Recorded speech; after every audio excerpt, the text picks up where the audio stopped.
as far as why our approach resonates so well with sport organizations specifically is that all of us as trainers have been and are a part of all kinds of different sport organizations, so we understand the environment of the people that we're working with. We understand some of the needs that they have. We understand the goals that a lot of these organizations have.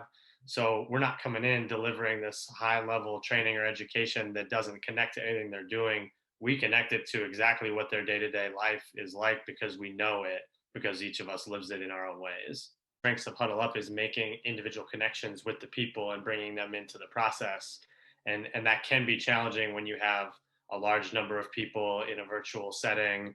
Not everyone maybe has their camera on, so you can't always see people. You can't see how they're responding to something that you're saying. And so it takes a little more intentional effort to find ways to get past that sort of virtual barrier that you have with participants. But I think we as an organization have found a lot of unique ways to overcome those just by using the technology to our advantage, finding more unique ways to meet different styles of learners and bring them into the process. And once we can get past that sort of initial connection, then we continue to have those same benefits that we do as an organization, the way we have kind of our active and engaging training. And I would say to that point of there are many more people being outspoken, and to me, that has started with the athletes and the student athletes at the college level specifically. And I think as they have grown in being more outspoken, taking more control, and really pushing to make a movement here, the athletic departments have had no choice but to listen, right? And so it's been really great to see leadership within different athletic departments start to listen, pay attention to their student athletes, support that type of activism that's happening within the athletes, and then really trying to make intentional efforts through things like Christia said, through having conversations on their own, but certainly then letting us help them through those types of conversations and through that learning. And so it's been great to see that shift where it's really student athlete driven and the administration is paying attention to that.